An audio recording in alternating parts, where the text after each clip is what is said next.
This is The Jump Around with Jim Rutledge and Pablo Iglesias, streaming live on the ESPN Madison YouTube channel. It is the Jump Around 3.0. I am Jim Rutledge. I am in our ESPN Milwaukee studio, and I made the trip over. I had some my day job sort of meetings going on today, so I needed to do some stuff here in Milwaukee. Pablo Iglesias in the Everlight Solar studio, and we have you for, about, what do we have you until Nolan Winter shows up? What time is Nolan Winter arriving on the show today, Pablo? We will have Nolan at usually about 1 o'clock, I think, is when he's scheduled to come on. But, hey, we got a half hour, 27 minutes if we really want to stick to the clock here for our good people counting down the minutes until Nolan Winter comes in around 1 o'clock. Yes, if you missed the news, Nolan Winter is now a regular guest on the Jump Around now through a week after whenever their season ends. So hopefully that is in April. So this is your winter advisory. He'll be joining the show at 1 o'clock. Jim Rutledge, Pablo Iglesias. I see what you did there. I like it. Yeah. You like it? Yeah. I'm having a little fun. Feeling a little feisty today. So we got a lot to get into, a lot of positive around Badger basketball. And I do want to start with what I think is positive news around the Wisconsin Badgers, and that's hiring Marcus Sedberry as their new GM. And I want to get to him in a minute. But Pablo, I'll kick it to you for this. But you and I have both been in the media, and we get those emails from the Wisconsin Badgers every year of the basically ho-hum, procedural, bureaucratic, so-and-so has been extended a year emails. And every year I get them, I cringe because I know that there's going to be people who do not get these emails sent to them every year. It's not the fans' fault. It's bad messaging from UW.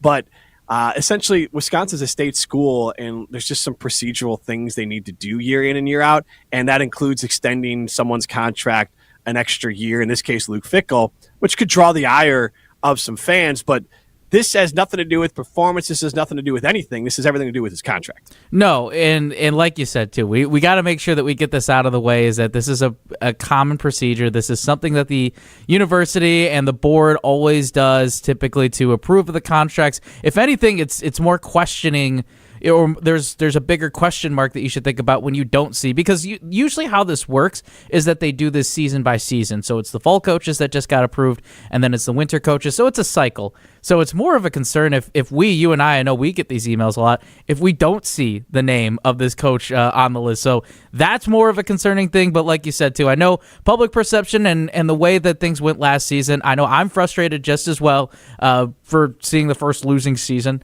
for the Badgers. But don't worry, this is not a big thing that people should be worrying about, even though I feel like right now people are trying to figure out what the heck just happened. And honestly, if you're trying to figure out what the heck just happened, the hiring of Marcus Sedberry, Dr. Marcus Sedberry, as the basically GM of Badger football, to me, is not a what the heck is happening that they hired Marcus Sedberry. It's what were they doing before? I feel like the Badgers prior had like a hype guy. They had like Flavor Flav as their GM, and they thought this position was just performative and in name only. And this time around, and that's no disrespect to the young man that left and is going to USC, but he is going to USC in the job that he probably should have had at Wisconsin, which is more of the, hey, you're going to grow into the full GM role, but you're going to be a guy who's going to be helping us acquire these players and help them get excited about coming to the and maybe some procedural stuff. Marcus Sedberry coming in as the new general manager of Wisconsin football is someone who has the background that, and we broke this down before when we were talking about people who would take this job or who would want to have this job, a background working in professional sports, working in collegiate sports, working in administration, obviously had spent time at UCF, Arkansas with the Philadelphia Eagles, and was an athlete in the Big Ten at University of Nebraska. So he is someone who has experience in the athletic department, experience in administration, and seems like the type of person that big-time schools, like if you went around and looked, big-time schools have someone more with Marcus's resume than what the Badgers previously had. So I love the hire on paper. Obviously, we're still trying to figure out what a GM does. And even in the NFL, you hire a GM and you're like, well, the resume looks good. So he passes the resume test to me, Pablo. Yeah, and from reading this article, too, in The Athletic that was put together on a little bit more of his background, one of the other things, too, is that he's a McIntosh hire. He's not a guy that Luke Fickell brought over. That's who Max Steinecker was, and that's why probably Luke Fickell trusted Max Steinecker to be in that position, to be the director of player personnel, to essentially fulfill that role even without the title of being that team's general manager, and that's kind of similar to what he's going to be doing at USC. But credit to Sedberry, too, for working his way into the role. And looking at this, he was hired 9 months before Luke Fickell came in. That was Chris McIntosh's move there. So for Sedberry to step up, I had seen him. I was trying to figure out exactly what his role was. Every time I was in a press conference room, he was always walking in with Luke Fickell, so it seemed like that they already had a tight relationship. Seemed like that he always had his back. So let's see exactly. Again, as I learned too, I'll wholeheartedly admit, I know that when this process began and when we were learning a little bit about it, Primetime Wollersheim, Riley Yauk, a lot of those guys behind the glass, they were informing me of what this position was more about. So I'm still learning as I go. But like I said, kudos to Sedberry, and we'll see what happens because this is just such a different world right now in college football. Like I said, I had no idea that this specific position existed in college football. Well, and the resume, and Wisconsin, this isn't the first time. They're a little bit behind. Varsity Collective was a little late. Getting to NIL was a little late. Having the right type of resume and the right type of person in the job.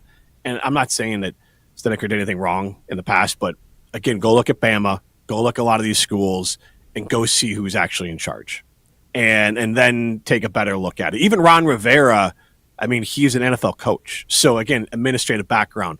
Andrew Luck, former player with Stanford, but obviously one of the smartest people around, and his dad, I believe, was the AD at Stanford for a long time. So I would imagine Andrew's got a feel for the administrative side of things. So this job of GM in Division I college football, especially with, I believe, in April, there'll be some new rulings coming down that can make contracts a little bit more enforceable. This is going to look more like a NFL GM job, a professional sports GM job. We have to continue to view college athletics as a professional sport. And in that case, hiring someone like Sedberry, to me, says the Badgers understand that.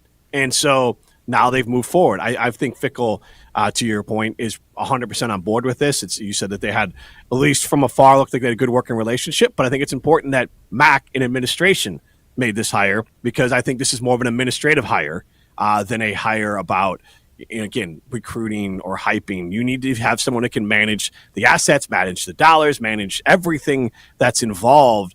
Because as GM now, like, you have a budget. And so I think you have to have someone that's in charge of that budget and accountable for that budget. Yeah, and it goes back to what I remember, why Luke Fickell, or why Chris McIntosh exactly hired Luke Fickell. And to point out, yes, it is to not just compete for Big Ten championships, but to be on the college football playoff stage, yes.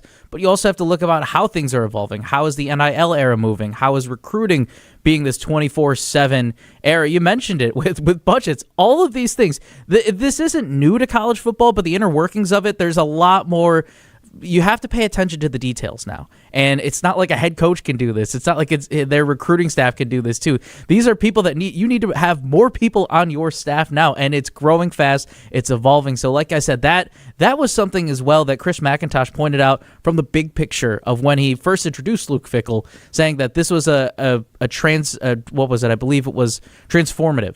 It's going to be something new. It's going to be something brand new, and we're seeing it grow in front of our very eyes. But to your point too, like you said, we do have to look at this in a different way now, where it's the ladder of, obviously the pros are going to be the pros, but college football now is becoming more of a pro football focus, or even just pro sports in general, or college sports needs to have more of this professional focus. And heck, even you look at high school now with recruiting. High school almost feels like it's college to me. With those programs, if we want to dive into that a little bit more. But going back to this, college football and college sports, it definitely feels a lot more like the pros these days.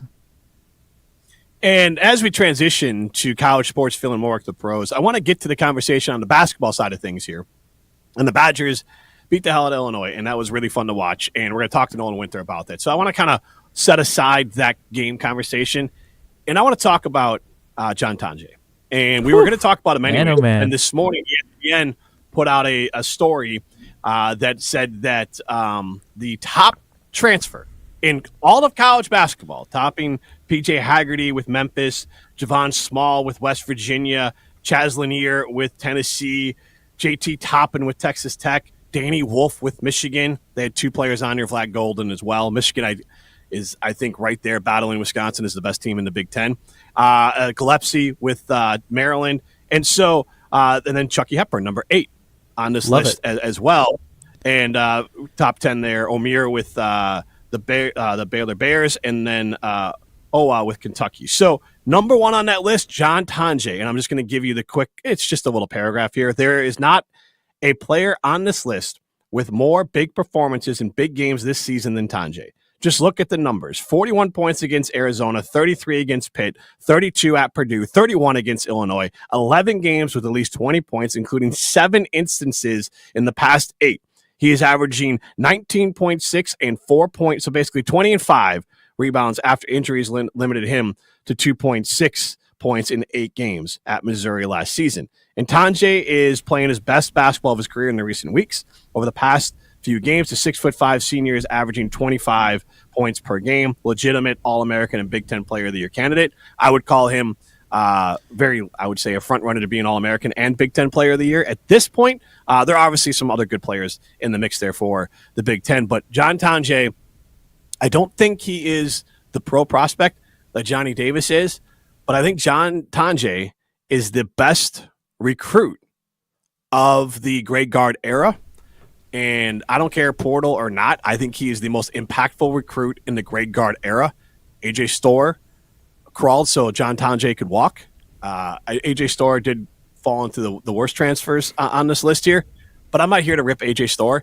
What AJ Storr did here is he helped lay the groundwork for the Badgers to figure out how to get a guy and then implement that guy. So I'm not going to sit here and rip on AJ Storr what he did at Wisconsin. It was an impactful year.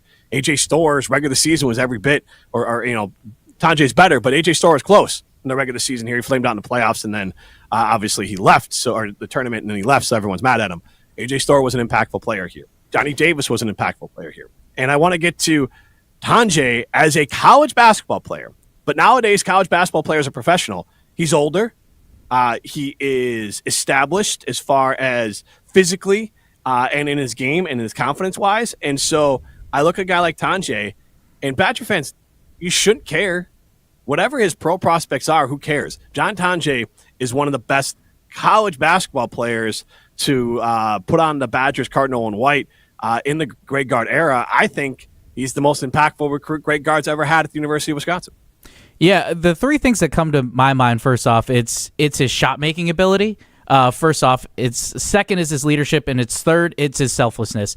Obviously when you're the first player since Michael Finley to go back-to-back games with scoring 30 points, first time since, what was that, 92, 93, somewhere around there, more than 20 years ago, that's great company. That is great company for John Tonje to be in. Second, when we talk about his leadership abilities, he is controlling that locker room in the best way, and everybody's following him. Not saying that this program lacked a leader, but especially for a 6th-year guy to come in to learn what Wisconsin basketball is, to figure it all out and have it figured out that fast. And even he said recently that it did take a minute. It did take a little bit of a transition. Heck, I even remember asking him at the Minnesota game, this is the first time we're playing the border battle. What was this game like? And, you get that standard player coach talk like, oh, every game's the same. But, you could still sense that he understood the level of the border battle and what this means, facing Minnesota. And third, the selflessness is that when Wisconsin had beat Purdue in his post-game interview on television on CBS, is that the question was asked from him from Bill Rafferty was,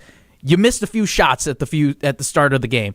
You were a little cold to start things out, and then you started rattling and rolling, and then you really got into your game, and he ended up riffing off 30-plus points. But he gave a lot of credit to his teammates. He said that guys knew exactly what they needed to do. He wanted to figure out how to work with them, and really was just trusting the process in that point. And then on top of that, too, when we look at that Saturday game when they beat Purdue, I think Kamari McGee, obviously it's a tricky situation when you get kicked out because of that pick, and when arms are flying in that no area basically on that screen. I think that was the best thing that could have happened for Wisconsin in that game, because it showed to them that how can they respond as a unit? How can they, when legitimate, lack a better way to put it, when they get punched, What the heck happens from this team? How can they answer from there? And the fact that they did it in the way that they did, scored almost 60 points, 58 points on the road against Purdue, and answered in that way, led by John Tonje. Like I said,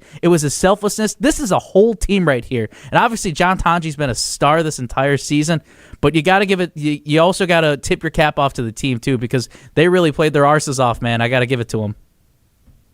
They did, and well, specifically to Tonje here, I want to keep this conversation. I don't know if you agree with me on the impact of him as far as with Greg Gard, but he is 23 years old. He will turn 24 during the season. He'll turn 24 very soon. So he'll turn 24 basically right as the season ends. So he's essentially a 24-year-old. You got Max Klesmit, who's essentially 23 years old. So you have these guys, and why do they succeed over maybe some of the pros like in Illinois? Well, the pros at Illinois, the guys are going to be draft picks. They're 18. And they're young men. And now you have grown men who know how to play team basketball at the college level. And I think for Wisconsin, and we don't have to have players like Tonje's, impact every single year, but I think Wisconsin might be smart to do, and I've joked before, this just sticks in my craw, but San Diego State, and I joke, but I feel like San Diego State, when they beat FAU a couple of years ago in the Final Four, everyone on the team was 25 years old. They weren't, but they were older. And that's this Badger team. I mean, it's hard to find college players' age, but I believe Stephen Kroll's got to be right near Max Klesmit's age of 22, 23. Klesmit's going to turn 23 right as the season ends as well. Tonje, 24 right as the season ends. So you have that's old for college basketball. Yeah. And especially today's day and age. The best players in college basketball, as far as pro prospects, are teenagers. And so if you can find grizzled vets like a Tonje or a Klesmit, why doesn't Tonje have a big pro profile? Because I think the NBA says, you're 24, this is probably who you are. And who you are is a good, really good, excellent college basketball player who's not going to get any better, so you're probably capped and makes you maybe a rotational player in the NBA, maybe get picked up and put on a G League and make a roster. Max Klesmit, obviously he's got no shot for the NBA, but again, as a basketball player, he's kind of at his peak. This is close to the best he's going to be. He's been at Wisconsin for a while. He knows the system. And so now and he's older. He's physically more mature than a lot of people the Badgers are playing. So I think Greg Gard is onto something here of whether it's obviously trying to let players develop within the system, whether it's Blackwell or Winter over time, but also if you're looking at transfers, and Klesmit was a transfer too, bringing in transfers who are in their 20s who could age in or even older, I think is a really secret key for the Badgers to unlock, because trying to compete for the stores year in and year out could get tough because they're younger and more desirable at times. And the Badgers got him once, but a guy like Tonje, and oh, by the way, Chucky Hepburn, 8th best transfer, older player as well. Obviously, last year of his career. So finding those older players for transfers, I think could be that sort of magic sauce for Badger basketball, because you're not going to get the premier players, you're not going to win those battles as far as paying money for guys, but if you can find a handful of older players each year to step in, that's just an advantage. Yeah, I agree. It does feel like what the secret sauce. What is it that's helping Wisconsin succeed in different ways than normally how it's felt over these last few years. And it's funny, I was feeling it on the Damn Sports Show on ESPN Beaver Dam for our friends over there, and that was the question that was posed to me. What is the secret sauce? I can't tell you exactly what the full ingredients are, but it feels like that Greg Gard is onto something with that recipe, and his recruiting staff is starting to understand this. We had Sharif Chambliss on last week too. I know he wasn't going to talk a lot about it, but he was alluding to that they're still trying to make sure that they keep guys like John Blackwell, they keep Nolan Winter, who I'm excited to have him in a little bit. But those guys, those young guys, they're trying to keep them in the building. But I'm sure now with extra years of eligibility, or maybe that is something that you tap into as well. And it seems like that Greg Gard and company have that secret to success there. Could this be an untapped place that, more college or more coaches are going to be looking into? I think I'm with you on that one, man. It's so far it's worked out for Wisconsin. It's been fun to watch John Tonje rise to just stardom. Basically, to just say it like this. It's been so fun to watch him do this, and it's a great story. I'm with you, though, too, on this one with where does he stand in the NBA? I don't exactly know. Or more so, I can't say that I'm 100% with you, but I can't say that I'm fully on the other side of this. I need to still see exactly, where does he stand in the pro ranks, but, right now I'm just trying to enjoy the ride. I want to enjoy the ride. I really haven't seen this type of explosive Wisconsin offense in, since I've been around this team. I've seen, like I said, I always go back to this. I've seen offensively talented players, but the fact that I don't want to use well-rounded because I don't think they're a great defensive team, but with how they have so many answers on offense, I have never seen this type of team that is just locked and loaded offensively than this team. Yes, and this team specifically, I think, does have Sweet 16 expectations. I want to touch on Blackwell and Winter. I want to do this before Winter is queued up because I don't want to make it awkward, but I'm not counting on anyone coming back ever for Wisconsin. I don't think fans should. I don't think you should be mad at players not coming back. I just think that this is where Wisconsin is. If Chucky Hepburn's going to leave, AJ Storr got paid a ton of money, but especially Chucky, if he's going to leave, I'm not counting on anyone. And I don't fault Chucky for leaving. What I'm saying is take solace in this season that Greg Gard and his staff with Krabanoff and Penny and Chambliss were able to rebuild this roster on the fly. That, to me, is the lesson from this year. I no longer are the days, Pablo, where I'm sitting around going like, well, then we have, Nolan will be a sophomore, a junior. He's got 2 years starting now, or Blackwell's going to be even more experienced. No, I'm not doing that anymore ever until the ball is tipped game one. Then I'll start talking about another year of these players. And that's, I want the players to get paid. I'm all for them having control over their basketball lives. I'm just saying that the optimism for this season for me is not about future of this team with this specific roster of players hanging around. It's the fact that I see that Greg Gard can build a roster on the fly. So what you're saying is it's capitalize on what you have in front of you, right? Is that kind of what you're getting at? Enjoy this year. View every year to year, and don't start counting on players to come back, because those days in college basketball, I would just put that a cherry on top. Every time a good player returns to a school like Wisconsin, who doesn't have the money to spend like some of these others, just put that as like oh, wow, that's cool. We got another year of player X.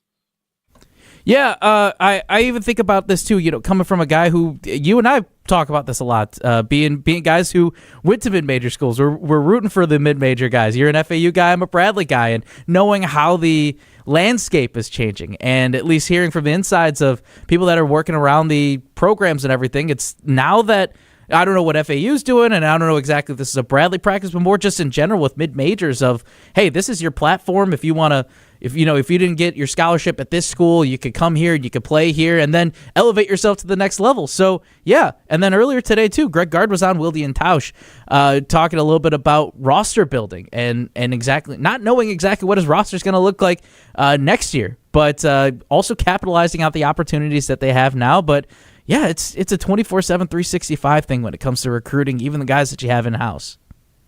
Yeah, and again, I'm for it. I like players having the ability. I just think from a fan's perspective, don't go insane. Don't get caught up in this next year sort of thing. I forgot who I was talking to, but they were getting excited about players for next year. And I said, hey, through no fault of anyone, I'm not counting on any player returning. I'm just going to take it year by year and enjoy each season as a standalone.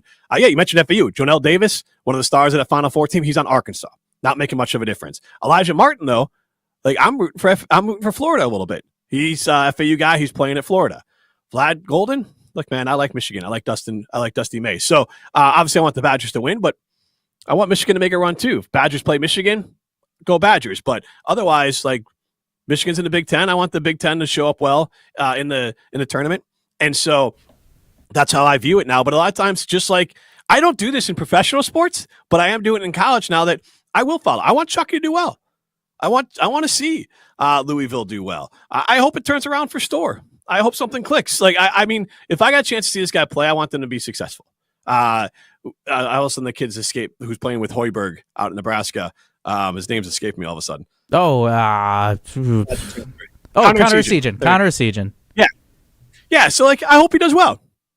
And I think all players and Nolan being on that too, that these guys are teammates. They want them to succeed when they leave the program. As far as expectations for this team, I'm starting to think this team is good enough. And I put Sweet 16 down, Pablo, as like, hey, here's what I want them to get. Because I think they're going to be playing in Milwaukee. I think they're going to have a high enough seed to do that, which means they should have the right sort of separation of, talent or skill between the opponents to get them in the Sweet 16. Because I think this team is good enough that even if it's a bad matchup, they should be able to get to the Sweet 16 on talent and coaching alone. And so, like, that's where I'm at. And then after that, like, look, could they get to the Final Four? Sure. I didn't feel like that before. I'm not counting on it. If they get to the Sweet 16 and lose, I will count this season as a massive W. They haven't been there since 2016. We are pushing a decade. So I will be happy to be able to watch the Badgers play on the second weekend. Second weekend for me too. I would love second weekend for the Badgers. And reading a little bit of Joe Lunardi and his bracketology earlier this week on ESPN, he breaks it down perfectly. Right now, too, the NCAA selection committee putting the Badgers out in a number 3 seed. And if they keep winning and keep playing the way that they're doing, they could set themselves up for some pretty favorable matchups. Look, no game is guaranteed in March. Everybody knows that. You never know who's going to get hot at the right time. No game is guaranteed. But if the Badgers keep playing the way that they are and put themselves in a good 3-seed position, they might find themselves in a little bit more of a comfortable position in that first weekend and possibly get themselves into the Sweet 16. Yes, and that's where I'm excited about for Badger basketball, because I do think this team has potential. I love the mix of vets like Tonje and Klesmit, and then a Kroll makes a difference there as well, a big body. And then you have some young up-and-coming talent like a Nolan Winter. Obviously, you have Blackwell. And even Janecki. Like, there's just some players out there that are making plays that I'm excited for. Yeah, Jim, a lot of exciting players, too. And by the way, Nolan Winter is on deck, ready to go. But before we get to him, I know you got something to say about Steinhoffels. Yes, your home is more than a place. It's a reflection of you. Make it uniquely yours during Steinhoffels' Make It Your Own event. From bold statement pieces to timeless classics, find your perfect fit for your style, personalized colors, fabrics to make every piece your own. I've done this before. It's totally worth it. Save up to $800, and with Steinhoffels' 18-month financing, make your room yours and also make it more affordable. The Make It Your Own event, only at Steinhoffels and steinhoffels.com. Nolan Winter, coming up next. I really love what you and Martha have done with the place. That sofa and this chair, it's amazing. I can't lie. It was all Martha and Steinhoffels. Check out the table. Solid wood like my molars. Steinhoffels' President's Day sale is extended with our 18-month 0% financing. Your new room just got more affordable. And the rug, it ties the whole room together.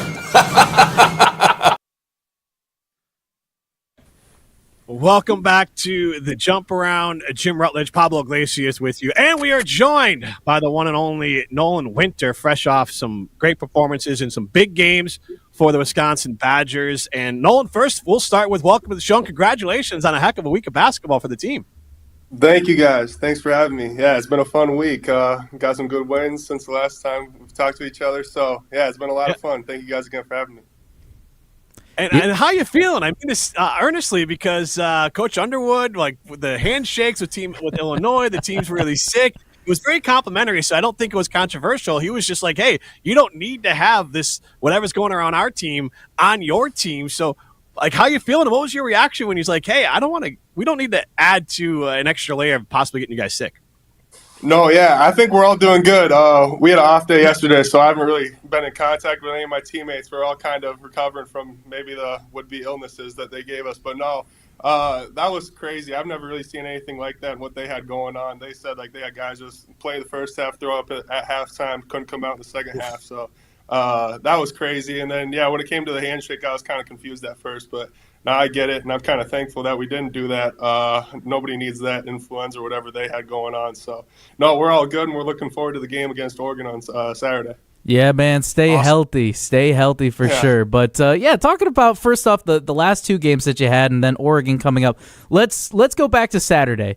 That's just paint the picture for us a little bit. That's a tough place to come out, for a team to come in. You know, that's a road team, comes in and gets the win like you guys did. Tell us a little bit about, how juiced that locker room was after getting the victory on Saturday. Yeah, obviously Mackey's known as one of the toughest places to play, not only in the Big Ten but in the country. So going in there, we knew it'd be tough. But after we did get that win with the team, and we had Kamari McGee in there coming off ejection, it was awesome, and it was really fun to see everyone kind of come together for Kamari. And yeah, that locker room was awesome. We had Coach Card kind of in an element I've never really seen him before. Excited for us and for the team. But yeah, it was awesome. And like I said, we kind of played that game for Kamari. So we were really happy to get that win and celebrate in Mackey Arena.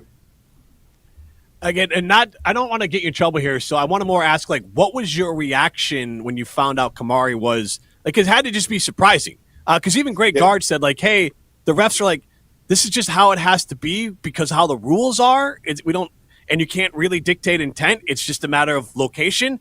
But still, like, when you're a player, you expect something dramatic happening if someone's getting tossed out of the game. Yeah, I had no idea that it was going to be upgraded to a flagrant 2. At the most, I thought maybe a flagrant 1, and it'd be like, okay, they get some free throws. And I was kind of standing by Kamari when that ref came over, and he was like, all right, we're gonna need you to leave, tagged you with a flagrant 2. And we all kind of looked at the ref like, almost like he was kidding. And Kamari was like, seriously? So, whatever. I mean, honestly, I don't want to say, because obviously Kamari is our spark. He's a little spark plug. He comes in and gives us so much that we miss. So to miss him throughout the game, that obviously sucked. But, it kind of gave us an extra little incentive to play that game and win that game for him. So it's not a good thing ever that Kamari McGee got tossed, but I think it did kind of light a fire under us. But, yeah, at the time we were all kind of like a little confused, I'd say, and thought no way that was even a possibility. Nolan, talking about this team too, and I guess this is your second year with the program, seeing the changes at how the offense and how the team has changed a little bit. Whether it's like how fast you guys move, you guys are scoring 90 points here up on the scoreboard, which is pretty sweet to see. But Coach Gard was on Wilde and Tausch earlier today. Before we get into the question, wanted to play a little bit of a soundbite from him. This style of play wasn't evolved and developed and chosen by our staff because of what we worried about the outside. What the outside said, it was about how we saw the game evolving, how things were changing with the rules, with player development, with maximizing some of the skill sets of guys we had. It contributes to winning basketball. That's really the main goal here. So yeah, just to give some more context there and to jump into this, was Coach Gard talking about why you guys are playing a lot faster, how the coaching staff decided that this was the move that you needed to make. Being a guy who's been in this program, first, second year, what was this summer like when you guys transitioned to more of this faster style? Yeah, a lot of conditioning, a lot of running, getting in shape for this style of basketball. So that part wasn't too fun. But no, I mean, this offense has been awesome to play in. And throughout this summer, we really were just really diving into all the kind of different actions we have throughout the offense. And we knew our personnel in the summer with John Tonje, Xavier, and all the newcomers from the freshmen to the transfers. So we knew this offense was going to treat us really well, if we were able to do it, if we were able to get up and down at the pace that we do. And then obviously we've seen that we have shot makers, 1 through 5, all positions, everyone can shoot the ball. So in this offense, that really does help just kind of space the floor. And yeah, we're, as a team, our motto and like what we say in the locker room is like, don't pass up any good shots. No matter what it is in the shot clock, if you got to look, we're shooting it. Because we know that more likely than not it's going to go in, and then go back, keep repping that out. We have ESPN just ranked John Tonje as the best transfer in all college basketball this year. And two-part question. One, he broke some records set by Michael Finley. I do want to know if you know who Michael Finley is. You might remember him from the NBA. But then the other part of it is, like when he got here, this transfer, and you're running fast and you're getting up there. At what point, what's the term here? Game recognizes game, where you're like, oh, this guy can ball. Like, we got something special here. So two-part question there for you. Yeah. Okay. Yeah. Michael Finley actually did come in and talk to the team. So I kind of got to know him a little better. Before then, I mean, I obviously knew who he was. I played with him on like 2K and stuff on video games. So I knew kind of who he was from that. But first time actually getting to meet him was when he came in and talked to us. And then when it comes to John Tonje, this summer and throughout the fall, I'm not even kidding. I don't really remember many shots that he missed. And like from 3, like he was one of the better shooters I've really seen and played with. So kind of throughout the whole fall, I was like, oh my gosh, like let's just keep getting this dude the ball from 3, let him shoot it. And then obviously throughout the year, we've seen that he's added to his game. He's been able to get downhill and score from all 3 levels. So I'd just say throughout these practices, man, he could really shoot it. So, man, we're seeing a lot of John just wow us on the court. But tell us, pull the curtain back a little bit for us and and let us know, who is he, the guy behind the scenes? I know that he feels like this true selfless leader. Even though he's the lead scorer, he's always going to put his team first. Tell us a little bit about that side. Yeah, I mean, John is really one of the most humble dudes we got on the team. Super down to earth.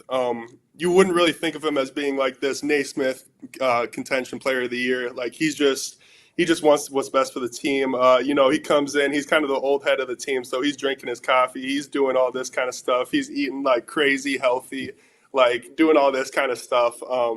But no, like I said, he's one of the more humble dudes I've ever been around, and he just wants what's best for the team and what's best for us. So it's been a blessing to be able to play with him and just see what kind of he brings to the locker room, just a sense of maturity. And then obviously we've seen what he's done on the court.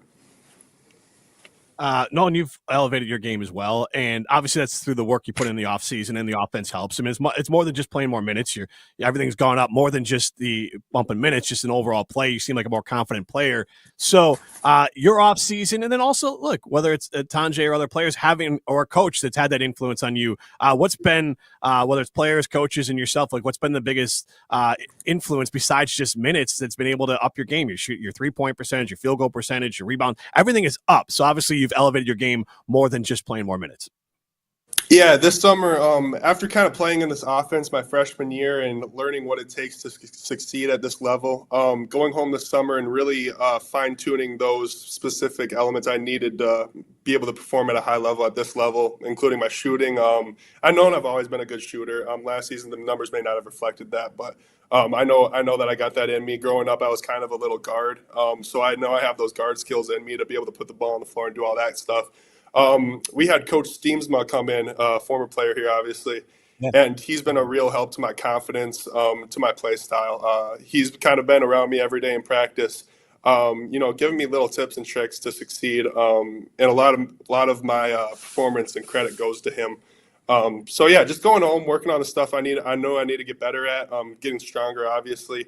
And then having the supporting coaching staff I do here gives me all the confidence in the world to go out and compete at a high level.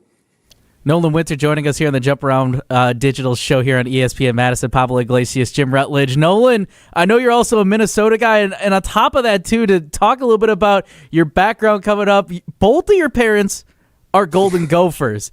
Tell us a little bit about this story. Who had to break the news to who that, guys, I'm going to Wisconsin? I'm sure you wanted to continue the legacy if you did have a scholarship there. What was that conversation first like when you broke the news to the parents? Yeah.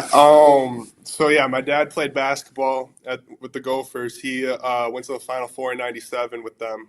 And my mom played volleyball there. So growing up, I was kind of I was going to all the Gopher games. I was a big Gopher fan growing up. And then as the time come when I had to commit, I had calls with both schools. I had visits with both schools, and I really did love each one. And I knew the legacy thing was a big part of it. But at the end of the day, I kind of saw myself benefiting better here as a Badger and seeing my career kind of, I don't know. I'm glad I've made this decision. So obviously Gophers are a great program. They have great tradition, and I have a lot of respect for them. But yeah, I was the one that told my dad first that I wanted to be a Badger, and he was all for it. So was my mom. They said that their parents let them do whatever they did, and they're not going to control what I do with my life. So, no, I broke it to him, and it was kind of tough for me knowing that, maybe the legacy was a big deal to all of us.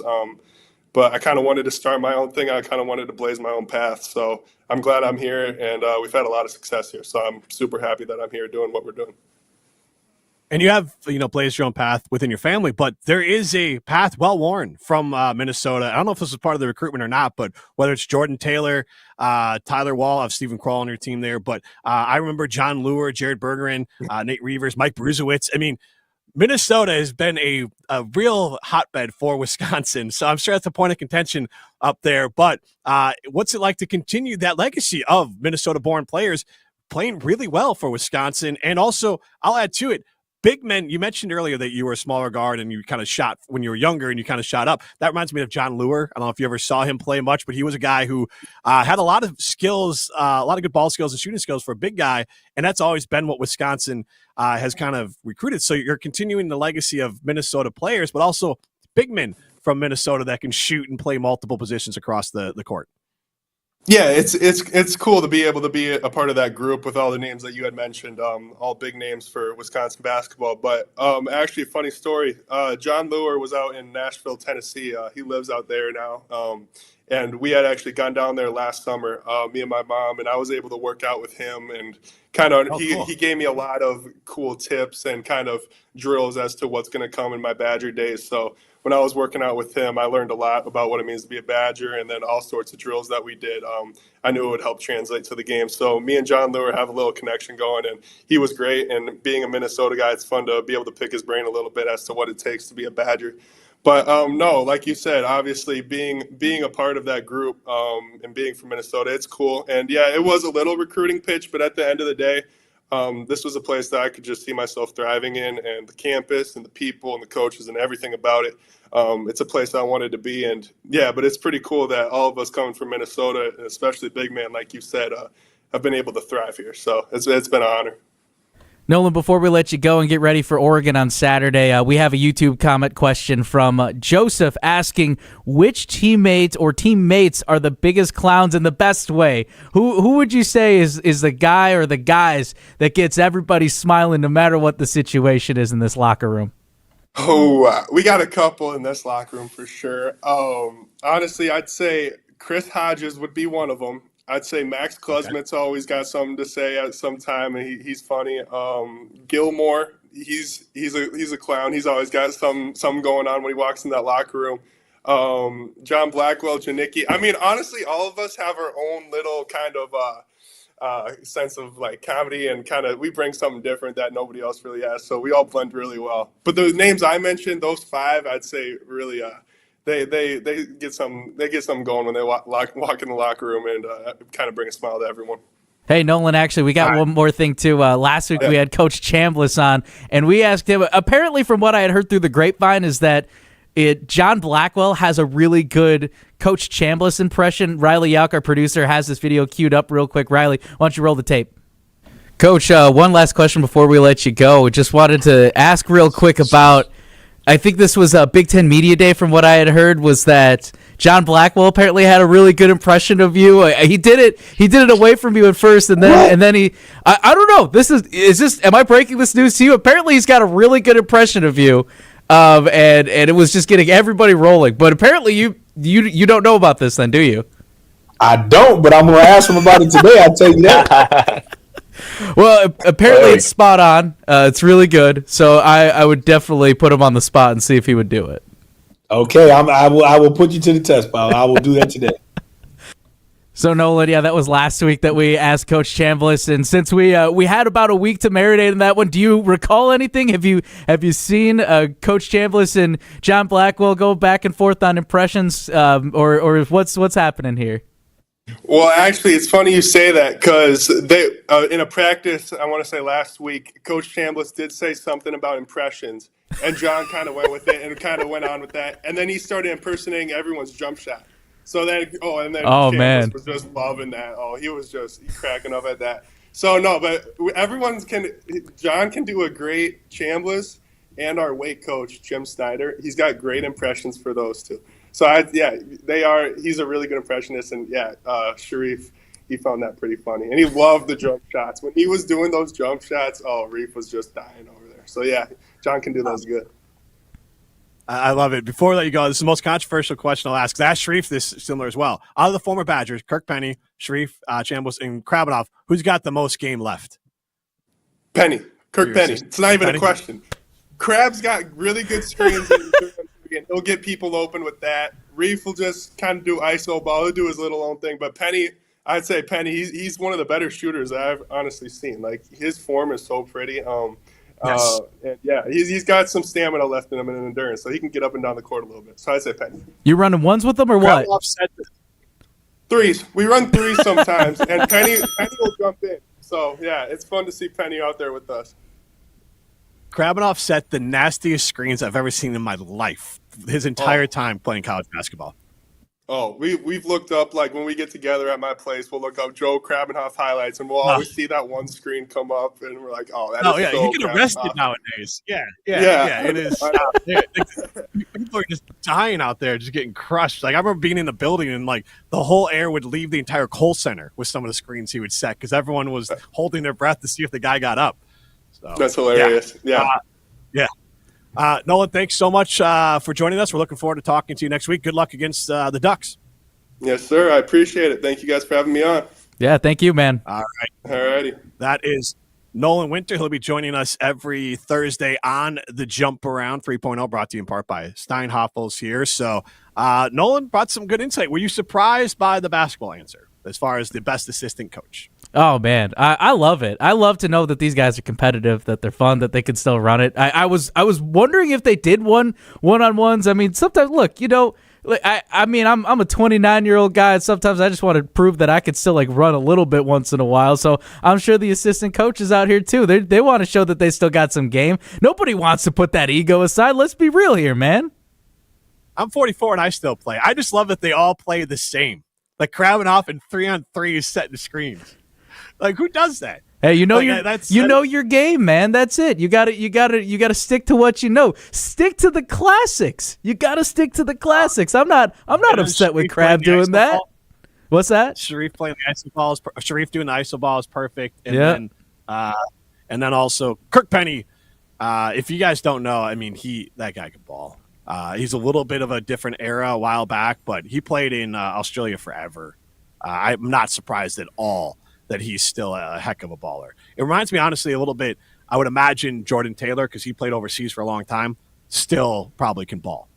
And so I know he's trying to get into some media stuff. But great stuff from Nolan Winter there. You can listen back, Apple, Spotify, Wisconsin on the Men, any of those great places, wherever it is you listen to podcasts. I'm sure we'll post it up at our ESPN Madison YouTube stream as well. But, Pablo, thanks for allowing me to host in Milwaukee today. And what do you think before we go? Badgers, what's the score versus the Ducks?